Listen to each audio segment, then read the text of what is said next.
नमस्कार, आप देख रहे हैं न्यूज 18। मैं हूं आपके साथ मेनका चौधरी। वक्फ संशोधन कानून को लेकर दायर याचिकाओं पर सुप्रीम कोर्ट में आज भी सुनवाई जारी रहेगी। सुप्रीम कोर्ट आज वक्फ बाय यूजर संपत्तियों पर सुनवाई करेगा। साथ ही अदालत के कई सवालों पर केंद्र सरकार को जवाब दाखिल करना है। बुधवार को तकरीबन 2 घंटे सुनवाई चली थी और इस दौरान वरिष्ठ वकील कपिल सिब्बल समेत अन्य वकीलों ने इस कानून को असंवैधानिक घोषित किए जाने की मांग की थी। सुप्रीम कोर्ट दलीलों को सुनने के बाद अंतरिम आदेश पारित करने जा रहा था, लेकिन केंद्र सरकार की ओर से सॉलिसिटर जनरल तुषार मेहता ने अंतरिम आदेश पारित करने का विरोध किया और सुप्रीम कोर्ट से केंद्र और राज्य सरकारों की दलील सुनने के बाद ही आदेश पारित करने की अपील की। वहीं सुप्रीम कोर्ट ने वक्फ कानून के विरोध में जारी हिंसा को लेकर भी चिंता जताई।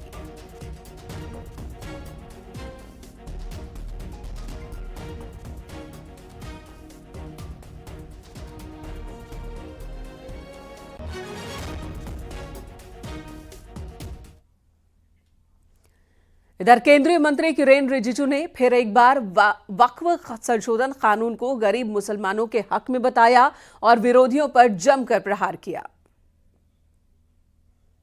Large section of Muslim community are wholeheartedly welcoming this act. It is in India, is the largest in the world, and despite having the largest waqf properties in the world, how come these properties are not being utilized for the welfare of the Muslim communities? If so much of waqf properties are being mismanaged by few of the powerful people who are, in a very surreptitiously mishandling the entire waqf properties.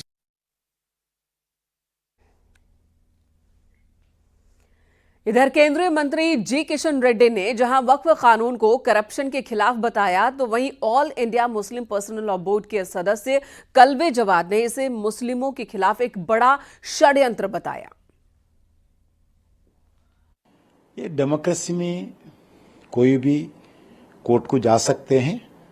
Ultimately Bharat सरकार जो आज वक्फ board पे जो भ्रष्टाचार हुए, land grabbing कर रहे, land mafia चला रहे और जो इनोसेंट मुस्लिम को लाभ होना चाहिए, इतने 75 ईयर से कोई गरीब मुस्लिम को कोई वक्फ के नाम पर कोई लाभ नहीं मिला है। ये वक्फ के नाम पर लाखों एकड़ लैंड ग्रैबर्स और माफिया लूटा है। पहली मरतबा ये हो रहा है कि स्टेट गवर्नमेंट जो है वो फेवर में गई है इसके वक्फ बिल के फेवर में, और हमेशा सुप्रीम कोर्ट में जाया जाता है अपनी फरियाद लेकर कि भाई हमारे खिलाफ ये हुआ है। वहाँ उल्टा मामला, फेवर में गई है 6 स्टेट गवर्नमेंट फेवर में, यानी इतनी मोहब्बत उनको मुसलमानों से हो गई है कि स्टेट गवर्नमेंट जा रही है मुसलमानों के फेवर में जा रहे हो। तो इससे अंदाजा कीजिए कितनी बड़ी घिनौनी साजिश की गई है, कितना बड़ा षड्यंत्र ये है। और इससे ये डिले टैक्टिस है वहाँ, क्योंकि जब ये स्टेट गवर्नमेंट जाएंगी तो फिर कॉन्स्टिट्यूशनल बेंच बनाना पड़ेगी उनको, उस पर टाइम लगेगा। इतने दिन में बहुत ज़्यादा औकाफ को तबाह बर्बाद कर देंगे वो। तो ये एक बहुत भयानक साजिश की गई है कि इसमें स्टेट्स गवर्नमेंट जो है वो भी अपने वहाँ पर पहुँची है सुप्रीम कोर्ट में, और वो भी बिल की हिमायत में पहुँची है।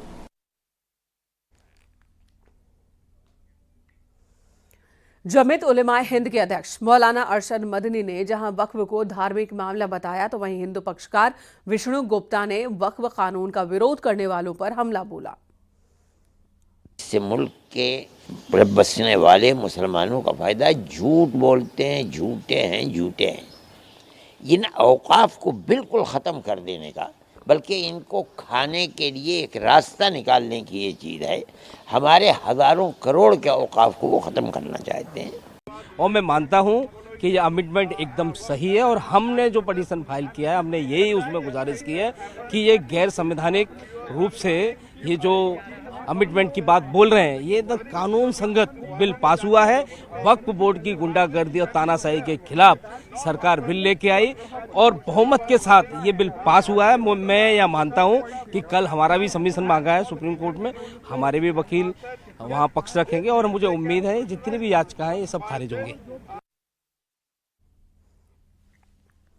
वक्फ कानून को लेकर बुधवार को सुप्रीम कोर्ट में सुनवाई हुई। 3 जजों की बेंच ने अपनी अपनी दलीलें वकीलों की सुनी। बेंच में ये सुनवाई हुई है। इसी पर आपको एक रिपोर्ट दिखाते हैं कि किस वकील ने कौन सी दलील रखी।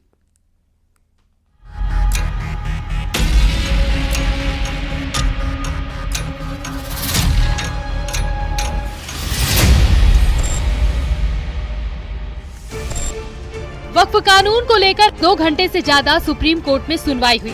सुप्रीम कोर्ट की सुनवाई में दोनों पक्षों से दलीलें रखी गयी।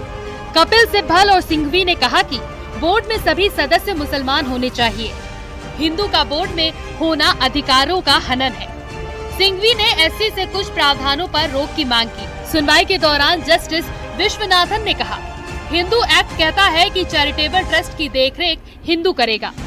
जस्टिस संजय कुमार ने सुनवाई के दौरान पूछा, हमें उदाहरण दीजिए, क्या तिरुपति बोर्ड में भी गैर हिंदू है?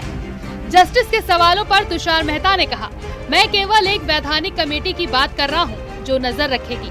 सुनवाई के दौरान कपिल सिब्बल ने राम जन्मभूमि के फैसले का जिक्र किया और वक्फ कानून पर अंतरिम रोक की मांग की। हालांकि केंद्र सरकार ने अंतरिम आदेश का विरोध किया। अब सुप्रीम कोर्ट में गुरुवार को एक बार फिर 2 बजे सुनवाई होगी। कि हम लोग जो अंतरिम आदेश जज माननीय न्यायालय देना चाह रही थी, हम लोगों ने उसका विरोध किया, यह कहते हुए कि हम लोगों को अपना पक्ष रखने का मौका नहीं दिया गया है। हम लोग अंतरिम आदेश पास होने से पहले अपना पक्ष रखना चाहते हैं। माननीय सर्वोच्च न्यायालय ने हम सबों के दलील को सुना और इसीलिए कल 2 बजे फिर से मामले को सूचीबद्ध किया गया है कि कल 2 बजे हम लोग अपना पक्ष रखेंगे और हम लोग किसी भी अंतरिम आदेश का विरोध करेंगे। आज प्रक्रिया जो रही वो नोटिस इशुएंस तक की रही। वहाँ पे कोर्ट ने आज सुना, बहुत डिटेल में आर्गुमेंट्स हुए दोनों पक्षों की तरफ से, कई पिटीशंस थी। तो कोर्ट ने चूंकि इंटरिम पे आज हम लोगों ने प्रेस किया कि इंटरिम रिलीफ के तौर पे कुछ चीज़ों पे स्टे होना चाहिए, कुछ प्रोविजंस पे, तो कोर्ट ने उसके लिए कल की तारीख मुकर्रर की है और कल 2 बजे दोबारा इस पे सुनवाई होगी। चूँकि स्टेट की तरफ से, केंद्र की तरफ से इस पे समय मांग लिया गया इंटरिम पे आर्गुमेंट्स के लिए। आपको बता दें कि वक्फ कानून के खिलाफ 10 याचिकाओं पर सुनवाई हो रही है। Bureau report, news 18।